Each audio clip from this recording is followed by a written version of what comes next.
Hey guys, subscribe for daily content. And if you're shopping for gear, make sure you check out the description for the newest items at some of the very best online retailers. There's also links for some of the items that I personally recommend.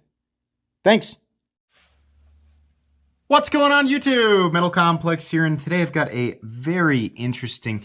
It's hard to call this a review because what we're working with here is a prototype. I want to make sure that that is very clear from the beginning. This is a prototype, meaning the production or fully finished version of this knife will have corrections in it. So what we're doing here today is we are talking about a beautiful prototype knife. This is the TW Price Designs Dawn, or the Dawn. This is a very good looking knife, and there are a lot of elements here right off the bat that immediately when I look at this I think, yeah, that's something that I'm visually very much attracted to.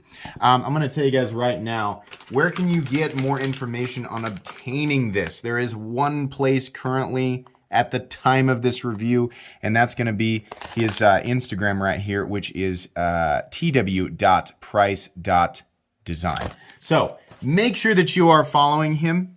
That's where you want to go. And then if you have additional questions, sorry if I'm about to load up your DMs, but that's where you want to direct those additional questions. I'll try to give you guys as much information as possible here in this video. Thanks so much to my generous patrons who are supporting me right now. There's a link for Patreon right down below. And please make sure to follow me on Instagram at metal_complex. Let's go ahead and get a measurement on this guy. The Dawn is coming in at, let me make sure we're exactly on the tip there, 7.5 inches overall. The blade length is definitely over 3 inches. We're looking at about 3.25 on the blade length, and the cutting edge is 3 inches. I'm going to show you guys this second page here where he's got features and specs. There's also some information here about the timeline. He says, I am shooting to have the pre-order around the middle to end of November. More updates will be posted on my Instagram. So again, Instagram, right? Pricing, here's your pricing information right there. And your specs, it looks like he's got overall length at 7.5 blade, 3.3 cutting edge, 3 inches. So it's close, right? We're going to do some of these other measurements here. These are made by Bestech, just so you guys know. And then your features there, if you'd like to pause that and take a look, there you go. But, you know, fear not, I'm going to do what I usually do and talk about it anyway. Let's go ahead and do some size comparisons here up against the Ontario Rat Model 1 and its little brother, of course, the Ontario Rat Model 2. This is kind of in between, kind of. It's a little closer to the size of the Rat 2, but it still, in a lot of ways, feels kind of like a full-size knife. It's a medium-sized knife. How about up against the Benchmade Griptilian, or in this case, the Ritter Hogue, and the Benchmade Bugout? Definitely similar in overall size to the Benchmade Bugout. No, it is not a copy. It has straight knife lines. So you have different lines in the handle. You have a different area, a different choil area, the difference between a finger choil and a sharpening choil, right? You have a blade profile that is similar, but you have a difference in the grind and a lot of other things. A lot of people, I've noticed there's a trend, and I think it's newer people, right? So it's okay, everybody has to learn, right? What they do is they see a similar knife profile and they go, they copied. No, this is just a knife profile. Like if you think that, go open your drawer, right? Or like your kitchen knife set and pull out the paring knife, or, you know, just basically the simplest looking knife. Those are just knife lines, right? So if we're going to say like for example, the Benchmade Bugout, right? There are a lot of knives that look like that throughout history. So what you're saying is that the profile is similar in areas, but that is a foundational knife profile. And then where we get the unique elements are in the milling and the overall, like the ergonomic lines and the details on the blade, right? The materials used and some of the polishing and other choices like that, right? So no, it is not a copy of, it looks like a lot of different stuff, but that's because traditional knife lines often, you know, have that aesthetic that draws people in. So that's, again, I'm not trying to insult anybody who thinks that, but there's a difference between a blatant copy and something that is using traditional foundational knife profile lines. Anyways, let's go ahead and do Spyderco PM2 and the Spyderco Para 3. You can see here, again, close to the size of the Para 3, but obviously completely different than either of these knives. Let's go ahead and do carry profile. So the thickness, yes, the action is very smooth. Thickness up against the Spyderco Para 3, we're looking at essentially the exact same thickness. Length and height up against the PM2 and Para 3, that's where this guy's going to shine over knives like this because it's not super tall and not super long. No longer than the Para 3. Perhaps a little bit shorter, definitely nowhere near as tall because the flipper tab is up here and not sticking out of the back. It's also, if I'm not mistaken, got some, some internal milling in there. So that's nice. I think it's just on one. No, there is a little bit on the other side. You can see there's a pocket down here. So that's pretty cool. Some milling going on the inside. What are we looking at for materials? Titanium and M390, right? That's pretty typical for a premium production knife in today's knife world, but those are fantastic materials, so those are good. Let's make sure we balance out there real quick. What's the weight? 3.25 ounces, which he actually has the weight listed at 3.3. So my scale says it's a little bit less. Maybe his scale is more accurate than mine. In any case, this is a very balanced knife. The ratios are very good on it. If you subscribe to the idea of a knife, a knife should be roughly an ounce an inch, when you're referring to the blade, then this does fall into that parameter. And also, I believe the balance also demonstrates why that is good as well. The balance is just about where your finger falls into that forward choil right behind the pivot. The thing doesn't feel, I mean, in hand, it almost feels like, that's why I put the line. Like on this channel, when I say ultra lightweight to me is anything 3 ounces or less, because at that point, I don't notice it. The difference between a 1.5 ounce object in my pocket and a 2.9 ounce object, I just don't notice it, right? So past 3 ounces is just trivial to me. Balance or no balance, it becomes more about the geometric shape of the object and whether or not the object itself is convenient to carry, right? So this knife, being as light and compact as it is not going to bother me at all. If you exclusively wear athletic shorts or spandex, this probably won't be your best friend. If you are anybody else or wear pants of any other type, it'll probably work as long as it's legal in your area, right? So there you go.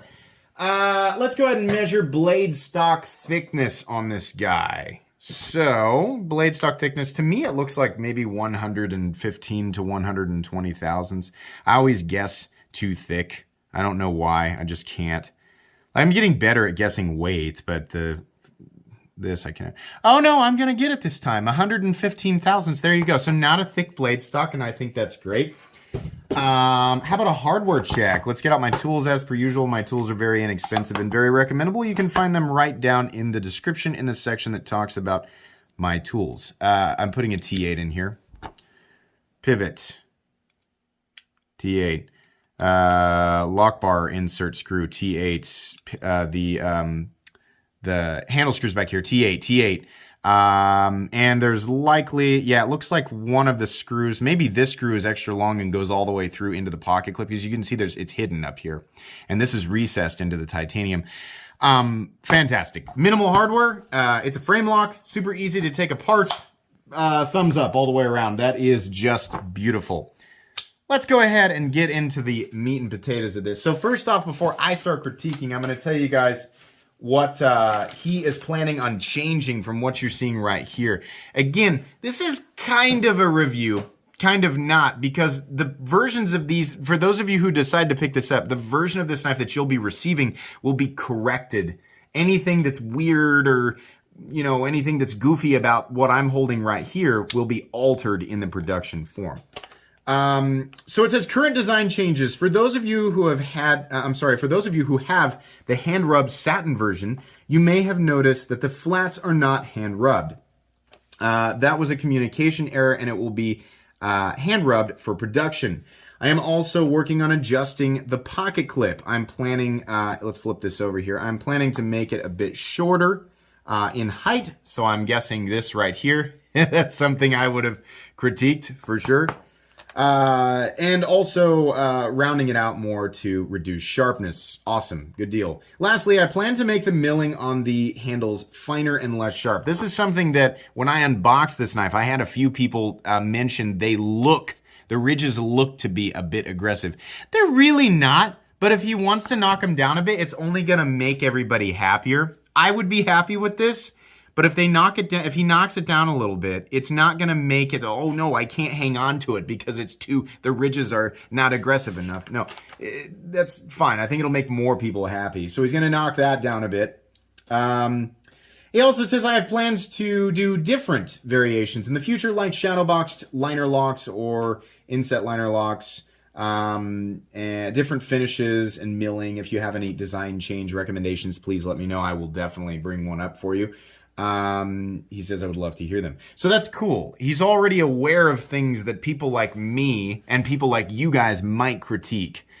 Let me remind you guys, this is his first design and he's 20.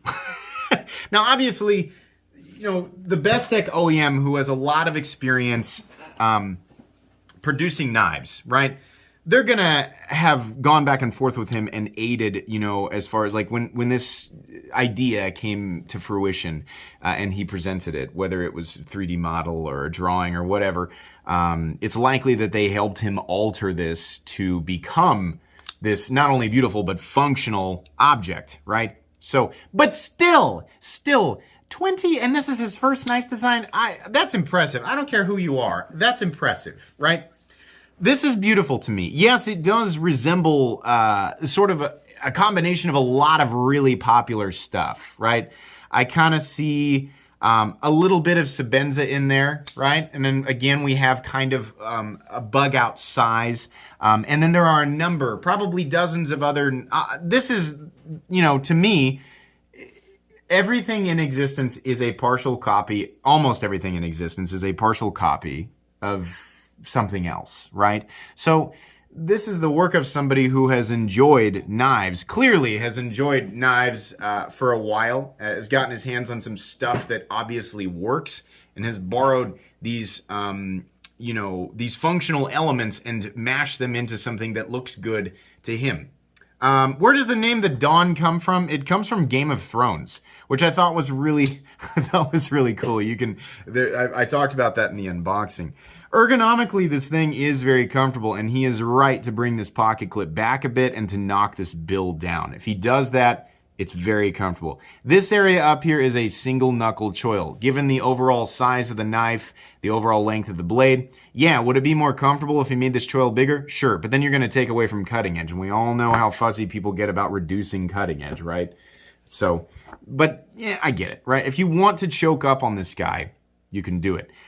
I am almost at the point here, since I wear an XL glove. That doesn't mean that my hands are massive, and sorry again to all of you who have walked around in life thinking that because you wear an XL glove, you have massive hands. You don't. I'm sorry to smash that dream for you. But you have pretty normal hands. The reason I'm saying this is because a lot of people who grip this knife, what it means is they're going to have the same experience as me. If you have truly XL hands and your hands are 25 to 200% larger than mine, then you're not going to have this experience. But the average person is going to have the same experience. I can lock in 4 fingers on this guy and there's nothing in the cutting path. I'm not so sure that it actually needs a choil of any kind outside of a sharpening choil, right? Because the alternative is I'd rather have a full choil or nothing there. Given how this is set up here, all right, there's nothing in the cutting path, nothing at all. So you bring this back 1/4 of an inch and make it to where nobody even tries to choke up, but you still have a sharpening choil there. Not only is it going to look good, but it's still, you're right up behind the edge anyway. We give it a full choil, right, where I can get my full finger in there. We increase this area by 1/4 of an inch.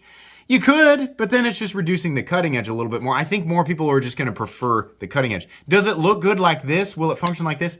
Absolutely. If you're going to choke up, 1 knuckle. That's it. You try to go extra meat, you're gonna get your meat caught up in the blade there. You don't want to do that. In this position, though, my goodness, is it comfortable? Yeah. You're kind of locked into one space with a little bit of room to kind of move around. And these areas right here are not so aggressive that it's like, no, you can't move your hands around. No, you can, right? These areas right here, nicely knocked down. Chamfering right here, very nice. It doesn't start to feel a little bit aggressive until you get up on the texturing. But again, let me stress, it's not like this area is sharp. No, it's not sharp, right? But knocking it down is going to make that more pleasant for more people, right? So the only hot spot is the pocket clip, but like he said, he's aware of it. We point out here, he has made this area flat on the titanium underneath the pocket clip. So even if he left the texturing as aggressive as it is, it's not going to annihilate your pockets like you think it might. Your pocket seam is really, for the most part, only going to be interacting with that smooth area under the pocket clip. So that was a nice little touch there. I like that a lot. I love the idea of the pivot collar. I think it's not like he's the first person to do that, far from it, but it looks good. And in this case, the purple, I think, looks really nice in contrast with the tumbled titanium, right? I love this milling pattern, and I think it's beautiful.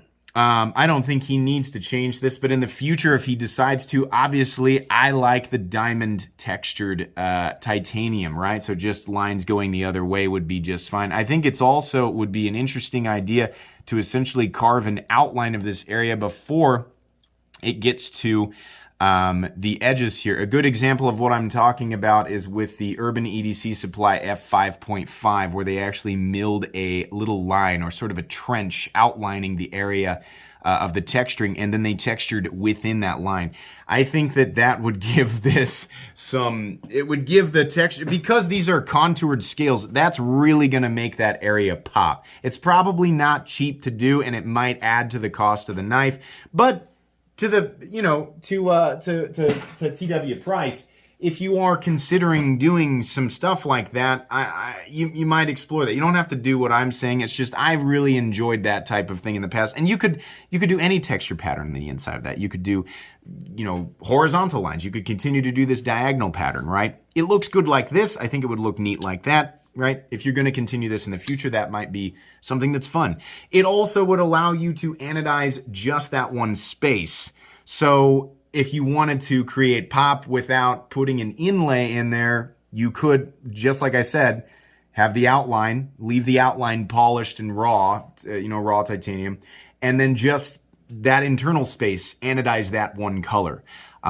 There's a lot of that that went on. If you look at a good example would be the Beg Knives, the Steelcraft series. If you go back and look at some of the different bodegas that they did that a lot. They would anodize some of the grooves or some of the peaks, within a certain parameter, and it looked really good without always having to put an inlay material in, which I would assume is more expensive. I don't actually know, but just tossing that out there. It's not like it has to be done. For those of you who are watching, it does not have to be done that way, but it would be neat. Anyways, yeah, I love the lines. I love how this all flows together. I think this just looks beautiful. This little fuller up here, can you engage it to do the reverse flick? Yeah, you absolutely can. You can also kind of engage it to do, there's not a ton of room. I think you kind of have to come up here, and you have to make sure your fingers are off the lock bar. It's much easier to front flip it or just reverse flick it, right? I mean, a lot of us have gotten used to that, and this one does it beautifully. No issue there. The detent is good. It's nice and smooth. You can see there, it just wants to drop and then takes a little, not even that. I gave it too much. You can just give it a little bit of a, working with the angle here of the camera, and I'm trying not to bump into the camera, so trying to demonstrate that properly is a little bit difficult, but rest assured it is smooth. Running on bearings. This has a satin finished blade. What were his options there? The other options. We're looking at stonewashed or blackwashed, $265. I think I would opt for a stonewashed blade. There's also going to be a Bjorkman's Twist Damasteel, if I'm saying that correctly. And his price on that's $440, which, if you are somebody who has been familiar with the pricing of Damasteel, is really not all that bad. And then he'll do Timascus accents, pocket clip, extra hardware, you know, stuff like that. That's really cool. He's got, I think the pricing outlines are pretty good. This hand rub satin finish does look nice though. Everything is consistent and we don't have, you know, it's like, though they went one way for a little bit and then they went this way and then that always looks like crap. If they're going to do it, you know, it's got to look like this. I would prefer, as far as satin finishes go, I'm going to prefer the hand rubbed over machine belt satin finish any day. And apparently these flats will also be hand rubbed as well. This area up here, not too sharp. You can see it's getting a little bit of my fingernails. There's jimping right here, which I kind of think is pointless because that's not where I choke up. I think if there's going to be jimping, it should come out to about here. Truthfully, on this knife, I would do away with the jimping entirely and I would crown the spine. I think that would be really cool. But then you can't strike a, you know, you can't do like a whatever you call it, the flint or the ferro rod. This isn't the type of knife that I'm going to be. But you know what? Yeah, you can't strike a ferro rod off of it, right? There are benefits to having a sharper spine or angles off the spine. Me personally, I just like the radius or the crowned spine. But again, that's probably a detail that costs more money. It's just this knife has that kind of fancy, overly polished, you know, luxury pocket knife elements about it. And it does give me a lot of Sebenza vibes, and so that's kind of what I was thinking there. But that doesn't need to be. The grind is very high. There's a small swedge up here, but there's a lot of room to drop down to a nice thin cutting edge. You can see actually the taper here. This gets thin. And oh my gosh, the edge is just glass. Nice and bitey, very, very thin. Definitely a nice performance slicer there. And like I said, nothing in the cutting path. Yeah, some stuff's going to get in there, but just wipe it out. Just take some time to wipe the gunk out, right? Real nice. Moving down to some more details here. I like the position of the screws. Fit and finish all the way around is typical Bestech. Very, very good. It does have a nice clicky detent too. Not a thud. A click. Very nice. Happy with that. There is a stop pin, and it's right there. There's a little bit of shoulder, just a little bit of shouldering. That's fine, like that. A couple of standoffs here, pretty simple. Pocket clip, positioning is good. Oh no, there's no lanyard hole. Moving on, the positioning of the pocket clip, the thing that actually matters, is in a good spot. And it's, you know, there's not a whole lot of the knife sticking up out of your pocket. This is sort of a medium depth carry knife, which is perfectly fine. I agree, clip further back, round it off. I think you're going to be good there. Steel lock bar insert doubling as the over travel stop. Lockup is about 50%, something like that. The centering is dead on, which is great. There is no detent lash. There is no pivot lash. There is no side-to-side blade play, but, big but here, again, keep in mind, this is a prototype, which means he is looking for feedback. He is looking for people like me and for you guys and everybody. He's looking for things that are incorrect, that need to be corrected before he gets these out to the people who want to buy them. So, understand, this is the natural way this is the right way to do this.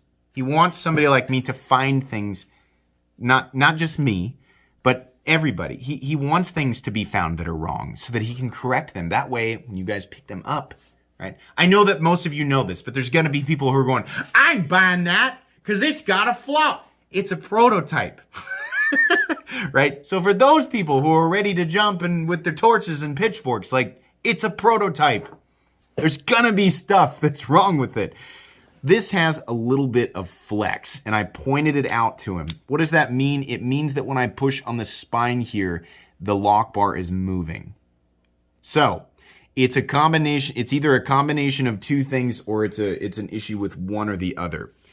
Either the tension on the lock bar needs to be a bit increased, which it could. It's really easy to disengage, right? I mean, the percentage of lockup is good, but the total contact, right, or the tension that's pushing that lock bar into the tang of the blade is potentially both not enough, and the geometry between the lock bar and the face of the tang of the blade is not, it's too angled, which it honestly looks like maybe it is just a little bit. You can see that the actual contact is pretty limited. So if that, what's like this, if it becomes more like this, is it going to create enough friction, enough solidity that it doesn't move? Well, it should, but there's also a potential for lock stick because of that friction, right? So between the chip, the steel lock bar insert, and the tang, it could create enough friction that there's a little bit of lock stick when you get it. For me, that's not an issue. I'd rather have a little bit of lock stick initially and be locking up completely and totally solid because,